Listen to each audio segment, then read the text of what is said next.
A warm welcome from Paolo Bozzacchi. This is the interview format, hosting today an interview with a great stakeholder we're honored to have. So let's give a warm welcome to Will Wechsler, Atlantic Council Middle East Program Director. Welcome, Will. Thank you very much for having me.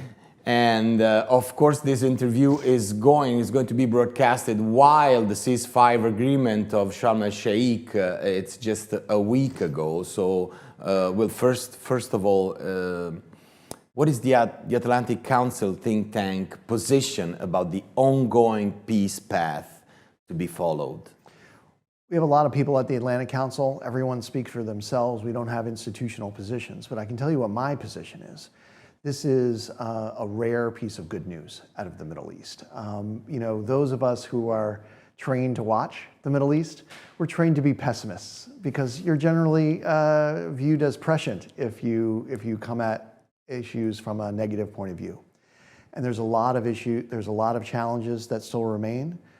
Make no mistake about that. There's lots of ways that the war could start up again. There's lots of ways that in just a few years, we could be in the exact same place. But right now, today, we are in a very positive position. And it's a very positive position because of important decisions that were made in Jerusalem, that were made in Gaza, that were made throughout the Arab world, and were made in Washington, D.C. Let's talk about the Gaza Strip future governance. That's one of the issues. What would be ideal for the area, Will, in your opinion, and what countries shall be most welcomed to contribute in order to build a lasting stability? You know, the primary action that everyone has now agreed upon is that Hamas cannot play any role in the future governance of Gaza. Hamas has brought nothing but misery to the Palestinian people. I consider myself to be pro-Palestinian. I want the Palestinian people to live in peace and prosperity with great futures for their children. It is impossible to be pro-Palestinian and also be pro-Hamas. Hamas is an anti-Palestinian organization. So that's the most important question about the future of Gaza, is that it's a future of Gaza that is absent of Hamas. Now, Hamas, as we've seen in recent days, where they're executing people who they see as their enemies, that they will not go without a fight. So while there's a great number of plans on the table and to be discussed about how Gaza will be governed and who will do this, how an international coalition will come together, how the Arab countries will take the lead in some area, what's the role for the UN, what's the role for the Palestinian Authority, how will Israel interact with it. The most important question are two. And I say this as someone who has worked in post-conflict scenarios in Haiti. You're an expert at that. In Bosnia, in Iraq, and Afghanistan. The most important questions are, who is making the most important political decisions? And then who is going around to use force against those who violently disagree with those decisions?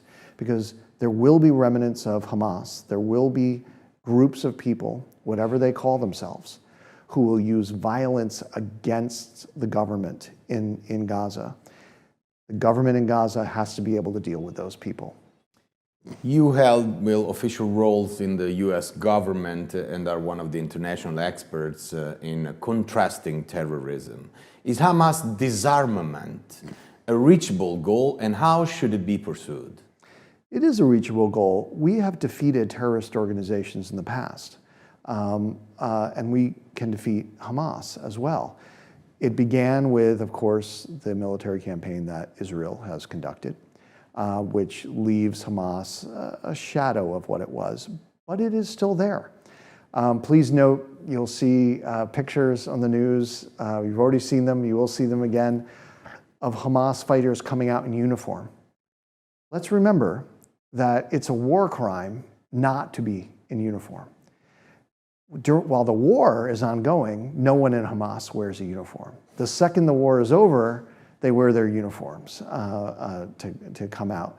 They are still there. They still have their guns. They will not give up their guns voluntarily. They may sign a piece of paper that says that they will, but just like Hezbollah, which signed a similar piece of paper in Lebanon that said that they would disarm, we shouldn't expect that they're going to do so voluntarily. So the question is, if they're not going to do so voluntarily, how do you enforce it so that they do so involuntarily? And who's going to do that enforcement? That is the big unanswered question today.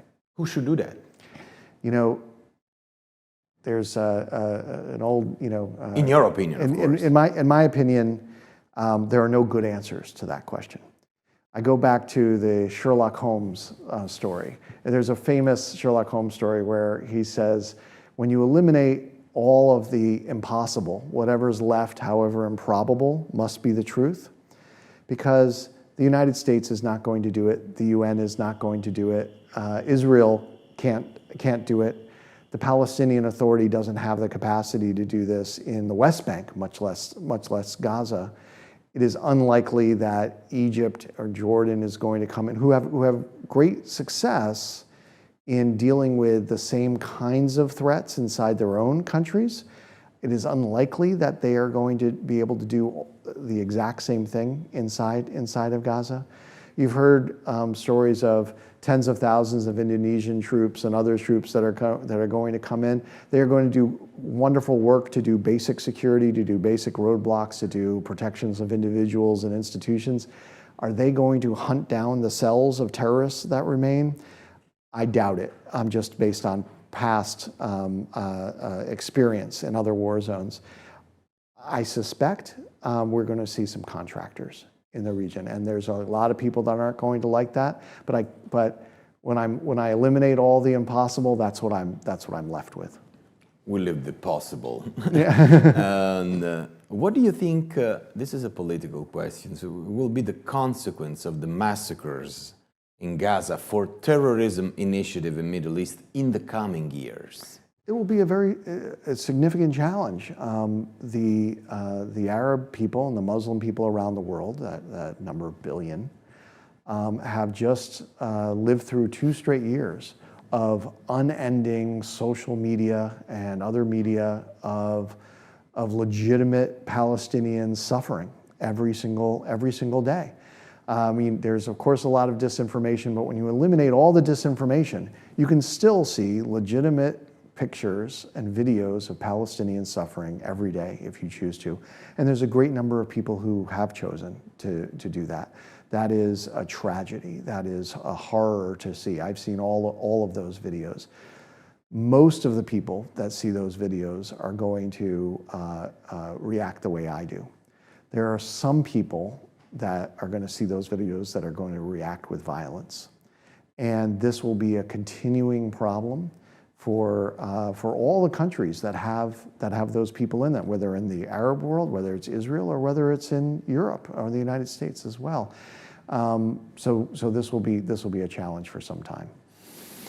With the Atlantic Council N7 initiative, you're shepherding regional integration and normalization efforts between Israel and Arab and Muslim neighbors. What is it about, N7 initiative, and how goals are now reshaping in the light of the ceasefire agreement? You know, there are lots of ways to look at the Middle East, but one of the most important is that the Middle East is fundamentally divided between 2 camps. One camp is interested in a region that is prosperous, that is peaceful, that is increasingly integrated. You know, the Middle East is the least economically integrated region in the entire world. If you just look at trade within the region. This is actually allows a great opportunity for quick growth if you can eliminate some of those barriers. And Israel needs to be a key part of that because it's part of the region. That's one side. The other side of the argument is a group of countries and actors that want to oppose that are the spoilers of this vision. That group is led by Iran. That group had Hamas, it had Hezbollah, it had Assad in Syria, it has various groups in Iraq, it has the Houthis in Yemen. That grouping is the weakest that it's been in my professional experience. And that's a good news for everybody. It's very, very good news for everyone. So now that that there's a prospect for the war to really be over on the basis of the ceasefire. If the ceasefire can move from phase 1 to phase 2 to have some additional things, it opens up the opportunity again for this vision of a different region to emerge. And let's make no mistake, one of the key reasons why Hamas committed its terrorist act on October 7th, 2023, was to prevent this vision, because it saw the prospect for Israeli-Saudi normalization, something that the President Biden and his team were working on. It saw that as being a reality, and it realized that there was nothing that was more of an existential threat to this coalition of resistance, this axis of resistance, than Israel and Saudi Arabia normalizing relations. Let's go to Trump's administration that definitely scored the goal with the recent ceasefire agreement. What next steps could be taken by the U.S. looking at the restore of Abraham Accords? You know, the Abraham Accords, I believe, were the greatest achievement of President Trump's first administration. I think now he has the opportunity to build on that with this, which is quite an important achievement. And it must be said that President Trump's unique approach to diplomacy, which sometimes has weaknesses in some areas, for this subject at this time was actually quite appropriate. And he managed it exceedingly well, and his team managed it exceedingly well. There are lessons that we can all take to learn. One of the key lessons was, you'll notice for diplomats, is he did not allow himself, this is a common mistake that Americans make across to get so focused on the details that you miss the big picture. He had an agreement with the Arab countries about a 21-point peace plan. He met with the Israelis. He got them on board, but he changed part of the plan, which many of the Arab countries were upset about. Then he got the Hamas to agree to it, but they changed some of it, which the Israelis were right. At every step along the way, Donald Trump and his administration kept focus on the big picture, which was to get the agreement without allowing themselves to be sidetracked by some of the smaller features. Because what they understood was momentum is important in of itself in any deal making. So I give them credit for this. How strategic it will be? Now let's focus a little bit on the EU-US relationship, because we are, in my opinion, at a turning point of them. How could we reinforce this dialogue? Despite the fact we're not noticing it at the moment, do we deem the dialogue important or not? Shall we reinforce it or forget about it? I mean, U.S.-European dialogue is absolutely central to the future peace and future prosperity of the world. It always has been. It always will be. The war that is on Israel's doorstep, or sorry, Europe's doorstep in Ukraine, is one of the most important geostrategic threats that we have today. The war that is just that we have a ceasefire that is just to Europe's southeast is critical for the future of Europe. We've seen, given the impact of refugee flows and everything, how much what happens in the Middle East and in North Africa directly affects Europe's politics. In order for these crises to be addressed successfully, the United States and Europe have to be on the same page. And we've seen in recent months some real movement towards that direction, with many European countries, perhaps Spain excluded, meeting the 5% threshold, at least in their plans to do so for security assistance. This is an important contribution. This is the way that Europe shows the United States that it's interested in being cooperative. Last question, Will. How Atlantic Council worldwide can support the democracy principles? How do you work on it? The most important thing that all of us can do to support the principles of democracy around the world is to support the principles of democracy at home. You know, the original pilgrims called themselves a shining city on the hill. President Ronald Reagan often made that same reference. That's the most important thing that we can do about democracy around the world. And quite frankly, we have threats, we have challenges of our own. We need to understand those challenges, and we need to deal with those challenges. And those challenges extend to other countries as well.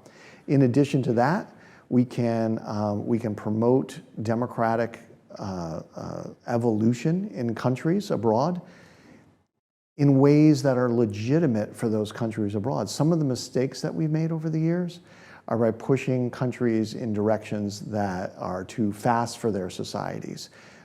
We have to be able to do two things. We have to be able to stand up for our beliefs. We have to be able to advance our beliefs abroad, but we have to understand the societies in which we work and understand the timeframes in which these kinds of evolutions take place. Thank you very much, Will Wechsler, Atlantic Council Middle East Program Director. You're also Rafiq Hariri Center responsible, and that's very, very important. Thanks for being with us. And from Paolo Bozzacchi, goodbye and thank you.